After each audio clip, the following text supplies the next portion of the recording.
papunta po tayo ngayon sa ano, no? Tatanim po, maghahawan tayo ng taniman natin. Papunta tayo doon sa ano. Yung malapit lang dito sa subdivision. Bahay yan din. Punta tayo. Tingnan nyo. Ay, sarado pa. Bukas na pala. Maghahawan ako ng taniman. Bukas na pala ang gate. Akala ko ay sarado. Malapit lang. Ayan o. Saglit lang lakarin. Walang 1 minute. Nakarating ka na. Magtatanim ka na. Ayan. Yan po yung hahawanan natin. Ito po yung hawanan natin. Yan, sabi ni nanay, hawanan daw natin yun para tataniman ng kamuting kahoy at saka kung ano na itatanim natin dyan. Ayan. Ano, masukal, pero bawat ano dyan tataniman natin yan. Pupunta muna ako kay nanay. Dito, pwede din to eh. Daming pwedeng itatanim dito. Para di maano. Para di maging masukal. Kamuting kahoy, kung ano-ano. Tataniman natin. Kabalde, nag-start na tayo na maghawan dito, no? Ayan, kita niyo po. Ayan, hinahawanan na natin para yung i-update ko pala kayo sa taniman ko, no? Yung aking sinasabi sa inyo na magtatanim ako ng ano, update ko kayo. Ayan. Maglilinis na po tayo dito sa ano na to, yung bakanting ano na to, taniman. Yung luti ni Nanay Carmen, anuhin ko po, lilinisin ko po. Kasi tumaya ko na po dito Nanay Carmen kaysa anuhin lang naman po. Nakatambak lang naman po yung ano. Kaya yan. Lilinisin po tayo. Update ko pa kayo pagkasunod na ano. Pag nalinis ko na to lahat, mataniman ko na, update ko kayo. Kaya, ayan, ang kulang ko na lang binhi. Ang lawak po ito. Kung makikita nyo, malawak po ito. Sobrang laki po to. Kaya, kahit kamuting baging, ano mang itatanim ko dito, pwede. Dami pong itatanim dito. Hanap na lang po ako ng mga binhi. Susunugin daw po namin ito pagka ano. Sabi ni nanay, siya yung nag-ano dito, kaya yan, kung kita nyo to, ang lawak yan, sobrang lawak yan, kaya ano tayo, maglilinis tayo ba, sobrang lawak ko dito, ano to dito mga kabalde, mga sobrang lawak. Kaya, sa ulitin. Ay, nalaglag. Nalaglag pa kayo. Mga kabaldi, balik na naman tayo dito sa ating tataniman. Yung ating nililinisan kanina. Malawak po yan, oh. Sobrang lawak yan. Ayan. Dito tayo. Natumba ko na lahat yung ano. Ayan. Ito. Ayan, malawak pa po yan, oh. Marami pa po. Tapos, ayan, ito daw, sabi ni nanay, tataniman daw to dito lahat. Ito, tataniman daw din to. Lawak, di ba? So, kuha ko ng mga kung anong itatanim. Pero unahin ko muna to dito kasi mas maganda dito. Taniman ko to kung anong itatanim ko. May nakaplano na yan kung anong itatanim ko diyan. Marami, ginawang tambakan pero tanggalin natin ito dito. Ayan mga kabal. Gawin natin ano to, ginawang tambakan pero tatalagang anuhin natin ito dito. Ayan. Tanggalin ko yung mga kaano ng sanga ng kahoy. Yung malawak na hanggang doon. Pero ito, kasi yung mga kahoy, ito ditong ano, mataba yan dyan. Tataniman ko yan ng kung ano na itatanim ko dyan. Basta tataniman ko yan dyan. Pag di na tag-ulan, yung medyo ano na, okra dito. Magtatanim ako dito. Kamuting kahoy, saan ko itatanim ang kamuting kahoy? Tatanim ko na to para ano na, mas ano na siya. Tatanim ko na siya. Dito ko na itatanim. Malapit-lapit dito. Dito banda. Mayroon akong nakaplanong ano no, kasi tatanim ko na talaga siya. Tatanim na natin to dito yung dito banda kasi medyo mataba yung ano no. Mataba yung anong tawag nito? Yung ano, mayroon akong dala dito. Mataba yung ano ng lupa. Talagang itatanim natin kasi ano, masarap pag mayroon kang tanim. Bakit naman na ano, nasira ba kaya ito? Abot ba kaya ng ano yan, ng aking cellphone? Sana ibabaw lang yun, nahulog kasi.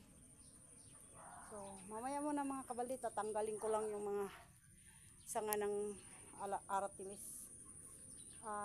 Iniipon ko yung mga kahoy para pagka ano, anuin ko siya, tawag nito, pakaputan ko siya ng mga sitaw. Sitaw ang itatanim ko kasi ang sitaw is para sa tag-ulan yun. Pwede siya ngayon. So yun mga kabalde, hintayin nyo lang. Yan mga kabalde no, na tanim na natin yung kamuting kahoy. Ayan, kahit ano, hintayin na lang nating malaya yung ano na yan para daming langgam nangangagat sa mukha ko. Yung ano mga kabalde, ayan, hanggang doon yan, lilinisan natin yan, pero hintayin nating malaya, susunugin lang natin, pero lilinisin ko pa rin yan, anuhin ko pa rin yan, puputulin ko pa yung mga kahoy na yun, oh, yun, yung mga natumba kong kahoy, yung aratilis, kasi para malinis din yung ano ng baboy ni nanay. Tapos ayun, ito, ayan, malinis na. Ayan. So, kung ito'y mataniman mga kabalde, malakalaki na rin to eh. Madami-dami na din itong matatanim mo diyan. Ayan, nagtatanim na ako diyan. Tataniman ko doon banda ng ano, basta diyan banda, tataniman ko ng ano yan, alokbate. Pero lalagyan ko ng bakod kasi may mga pato si nanay. Para di po ano ng kanyang pato. Pero hintayin ko lang na ano kasi para malilinis, maalis ko yung mga malaya yung dahon na yan. Aalisin ko yan. Kasi sa ngayon, hirap pa po munang mag ano eh. Mahirap mag ano niyan. Mahirap tawag nito. Hila. Sobrang hirap pag nalaya na. Mapuputol na sila lahat, maano na. Ano na natin yan, tawag nito. Ito, susunog-sunogin ko lang to kasi gamot din to sa mga ano eh, alikabok, mga lamok. Pero hindi naman ano, yan. Palayain ko na lang yan dyan, tatanggal para matatanggal yung mga dahon at hindi na mahirap hilain. Kasi ang dahon kasi nagpapahirap eh. Ito naman, tinambakan. Tatanggalin ko yung mga ginawa kasi itong basurahan dyan sa subdivision na yan. Yan yung ano namin sa amin yan dyan. Yan ang mga gilid na yan sa amin yan dyan. Dyan kami subdivision na yan. Ito sila yung may-ari ng ano na yan. Itong subdivision na yan dati. Bininta lang nila yung lupa para sa ano pa bahay. Yan.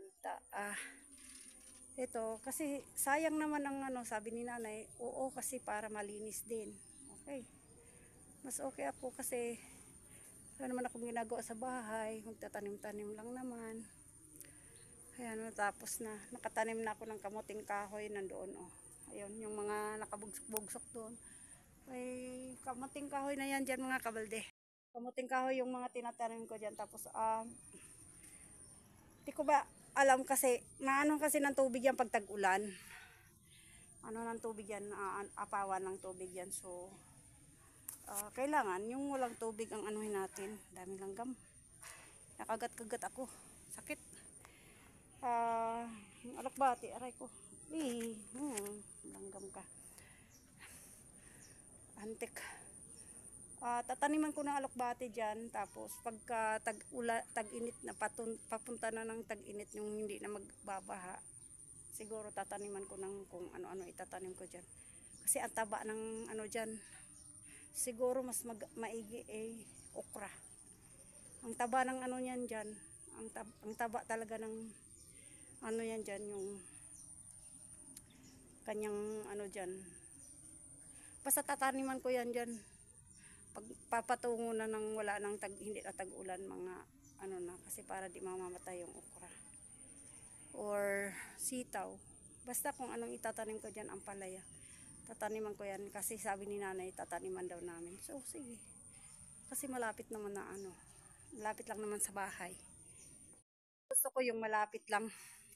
Nakaano pala tayo no, kasi sobrang init. Ayan, nakabunit tayo kasi sobrang init at ano no, yan, sobrang init at pawis, kaya hindi ako pwedeng hindi ako magsuot ng ganito kasi yung mukha ko mapunta kasi sa mata ko yung pawis at ayan na nga, tumutulo na, hirap, tumutulo na siya, tumutulo na siya, kaya kailangan talaga na ano. So malapit na to, bukas konting ano na lang, konting kimbot na lang nito. Pag putol-putulin ko yung mga ano na yan, malaglag na siguro yung mga ano niyan, mga dahon. Kasi ano na, di ba? So di na masyadong mahirap. Ang mga kahoy-kahoy naman yan, yun ang aking gagawing ano diyan, iharang sa mga ano, yung mga itik, kasi may mga itik si nanay, kaya kailangan harangan mo siya para di mapasok ang ng ano. Tapos yan, dito lalagyan mo din, ayun, papunta doon. Ito lang naman ang ano ko, hanggang doon, gaganyan, tapos ganyan, para di makakain ang kung ano man itatanim natin dito. Ano man itatanim natin dito ay hindi makakain ng ano, yun no, lawak no. Hanggang doon pa yan mga kabaldi, oh. Tingnan nyo. Mga kabaldi, oh. Hanggang doon may bakod doon. Yun. Gusto ni nanay tataniman daw kung ano yung maitatanim para malinis. At sayang naman daw ang space. Tama naman po si nanay. Ano itatanim natin. So, yan. Pwede. Mga talbos-talbos. Maghanap kami ng mga talbos ng kamuti. Kung ano talbos. Pero kailangan, ano yung kasi kakainin kasi ng pato. Kaya kailangan hindi siya ano, hindi siya mapasok ng pato kasi may mga alaga si nanay, marami. Si nanay mga pato, ano, kailangan naka lahat. Yun pinapaputol din ni nanay yun. Puputulan ko rin yan pag ano. Pero sa ngayon do wala pa kasi ano dahil nabubulok na daw po yung ano, yung kanyang ano, yung kanyang tawag ito, bubong, kaya yun, may mga dumadaan, anoin natin yan, tatanggalin natin yan pagka ano na, tapos yun ang iano natin dyan, gawing pangharang natin dyan sa ano, para yung mga kahoy-kahoy naman na inano ko dito, yun ang pang ano ko, panglalagay ko ng para sa ano, para sa tawag nito, pangharang, para di maanuhan ng pato, di mapasok. Kaya daming kahoy nitong ano, yung mga alom. Ayan, malaki-laking gawain pa to mga kabaldi, paghawan. Pero mga 2 araw ko lang to, tapos na to. Lahat na kahoy na yan, dyan ako nahirapan sa kahoy kasi ano masakit sa kamay.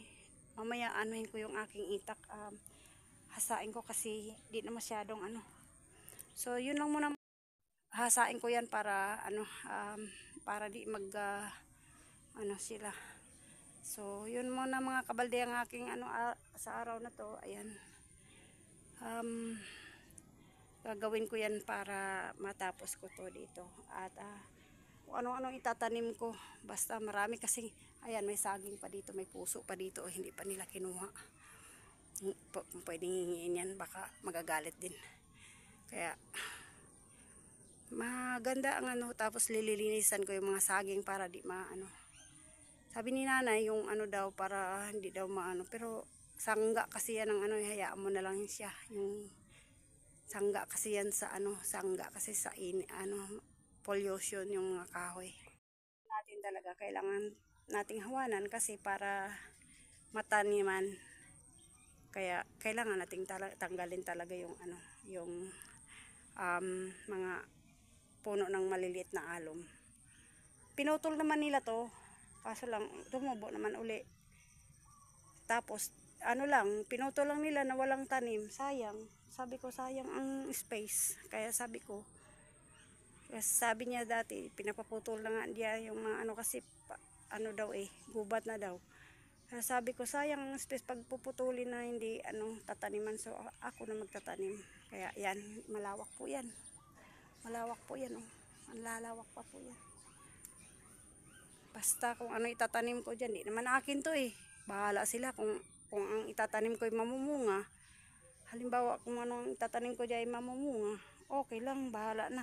Basang-basa pala ako sa pawis oh. Sobrang pawis pala, kaya pala ang paa ko basa. Kung ano man ang mga itatanim ko, okay lang.